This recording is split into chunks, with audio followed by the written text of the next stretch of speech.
Hai semuanya, Assalamualaikum warahmatullahi wabarakatuh. Apa kabar teman-teman di sore hari ini? Ini adalah kondisi dan cuaca di sore hari di daerah aku ya teman-teman. Ini baru jam 2-an, setengah 3 gitu, tapi udah mendung. Karena memang udah beberapa hari ini udah rutin hujan di daerah aku. Nah hari ini aku mau masak di siang hari, tapi masak menu buat makan siang aku sendiri ya, karena suami aku kalau menu kayak gini nggak doyan gitu. Karena memang siang hari biasanya aku masak buat aku sendiri. Sebenarnya lauk pagi tadi tuh masih ada gitu yang oseng-oseng, cuma malah aku tuh kayak kurang selera teman-teman.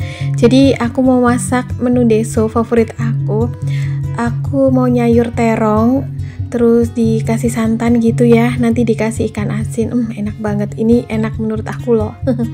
Ini bumbunya cuma pakai bawang merah, bawang putih sama cabai dan daun salam. Kalau ada lengkuas kasih deh lengkuas. Lalu aku kasih ikan asin yang udah direndam dan dicuci bersih. Ini ikan asinnya nggak aku goreng dulu ya teman-teman, langsung aja ditumis gitu. Kasih 2 ekor karena memang yang makan cuma aku. Sebenarnya enakan bumbunya diulek, cuman aku supaya lebih cepat dan praktis aja jadi aku iris-iris aja, dan ini pun tetap rasanya enak. Aku nggak tahu nama sayuran ini apa, tapi aku lihat tuh di beberapa daerah khususnya Jawa kayak cepu gitu ya, terus Demak tuh suka atau sering bikin sayur kayak gini.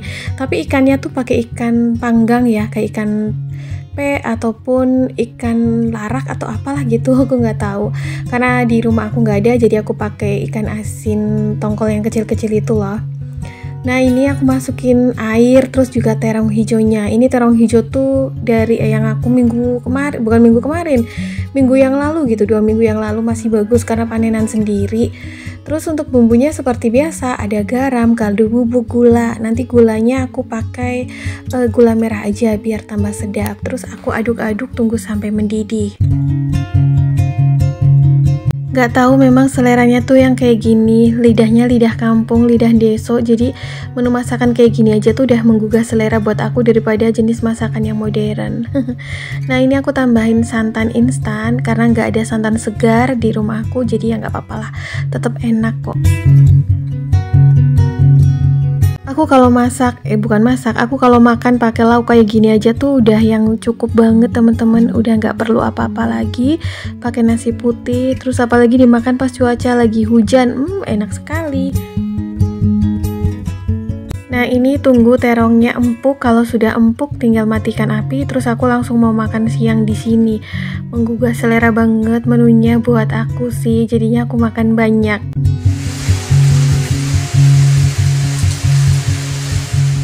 Akhirnya hujan deras ya teman-teman di rumah aku atau di daerah aku. Di sini aku mau langsung angkat jemuran karena ini udah 2 hari dan aku jemur di teras, jadinya udah pada kering. Karena nanti takut kena tampiasan hujan, jadinya nanti anyep atau malam lagi ya, jadi sedikit basah gitu. Oh ya, aku seneng banget deh dari temen-temen dan bunda-bunda di sini, ternyata tuh sekarang udah mindful ya, sama-sama aku juga belajar untuk mindful dalam mengatur keuangan, terutama untuk tidak impulsif dalam membelanjakan segala sesuatunya. Banyak juga dari teman-teman yang baru menyadari bahwa akhir-akhir ini kondisi ekonomi itu memang lagi nggak baik-baik saja. Bukan berarti lagi nggak baik-baik saja itu harga bahan pokok dan tagihan langsung drastis naik, itu enggak ya. Untuk bahan pokok alhamdulillahnya sih stabil, tapi memang dilemanya itu di bagian penghasilannya gitu. Beberapa orang mengeluh sekarang cari uang tuh agak susah, terutama ya kaum pedagang juga ikut terdampak ya karena daya beli masyarakat menurun. Jadi memang 2-3 bulan lalu aku sempat share kondisi ini semata-mata bukan karena asal ngomong gitu ya, dan memang dampaknya perlahan-lahan baru disadari banyak orang. Kalau aku pribadi sekarang udah lebih siap sih, karena memang kan udah 2-3 bulan yang lalu udah aku rasakan. Jadinya sekarang tinggal menata diri gitu ya terhadap kondisi tersebut. Mau nggak mau di sini juga lebih harus disiplin dalam menghemat. Bukan berarti kok hemat terus, bukan seperti itu ya teman-teman. Semata-mata upaya penghematan itu ditunjukkan supaya penghasilan yang dimiliki itu cukup, berhubung memang kondisinya sekarang untuk mencari penghasilan tambahan agak lumayan susah. Nah kemarin ada komen dari salah satu Bunda, aku sih sebutnya kakak ya, Kak Si yang ada di Malaysia. Katanya tuh harga minyak goreng di sana sama di sini kok selisihnya jauh sekali. Katanya di Malaysia tuh per liternya cuma 9.000 teman-teman. Masya Allah ya, kitanya yang nggak sadar gitu kadang-kadang. Padahal di Indonesia itu termasuk pemasok CPO atau penghasil sawit terbesar ya. Tapi harga minyak goreng kita ya bisa dilihat di pasaran ya, memang lebih mahal daripada negara tetangga. Untuk beras pun sama, katanya tuh di beberapa negara di negara tetangga gitu ya, khususnya Asia Tenggara tuh lebih murah daripada kita. Jadi memang ini kondisi yang real sedang dihadapi. Mudah-mudahan sih kedepannya bisa swasembada. Jadi bisa pasokannya tuh terpenuhi dari dalam negeri gitu ya, dan harganya bisa lebih stabil.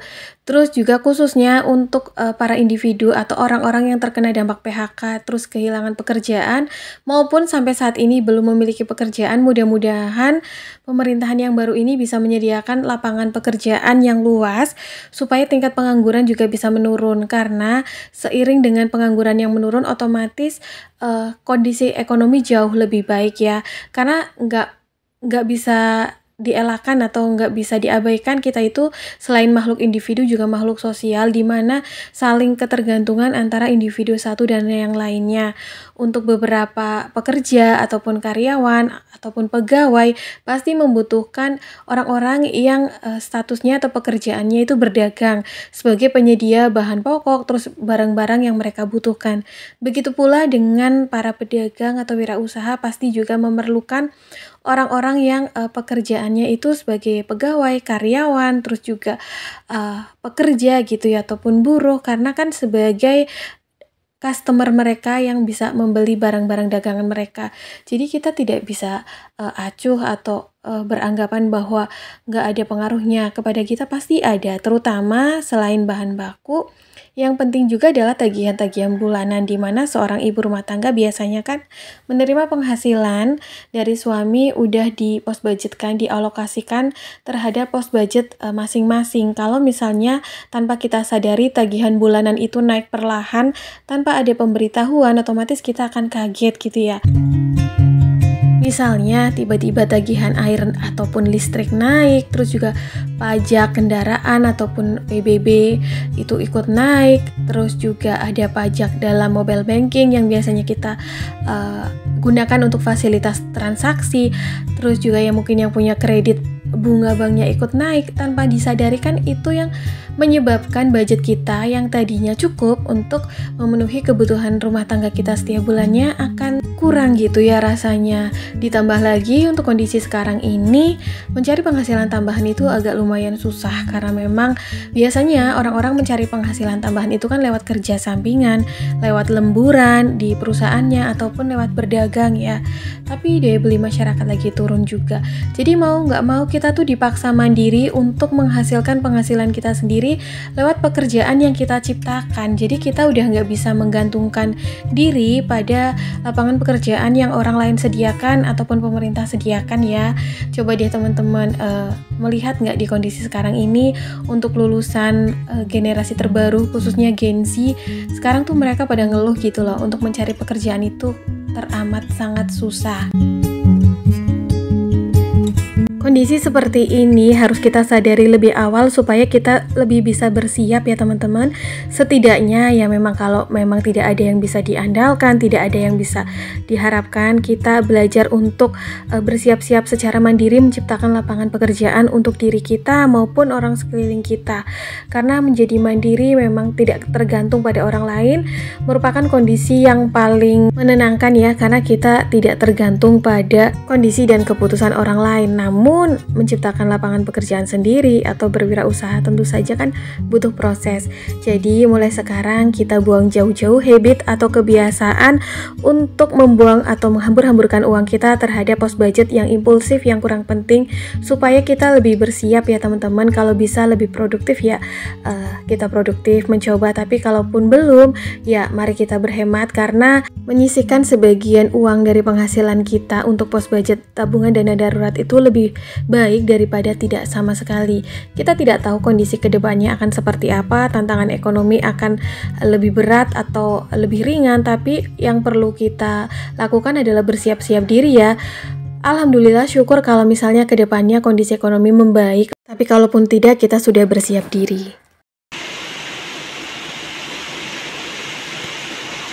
Nah teman-teman, ini hujannya kembali deras, terus aku istirahat sebentar. Ini setelah hujan, adem banget. Teman-teman, kayaknya sampai di sini dulu ya video aku hari ini. Semoga apa yang aku bagikan kali ini bisa menemani teman-teman semua di kala waktu yang senggang. Tentu saja aku berharap video yang aku bagikan ini bermanfaat dan juga bisa memberikan semangat. Kita ketemu lagi di next video. Assalamualaikum, bye.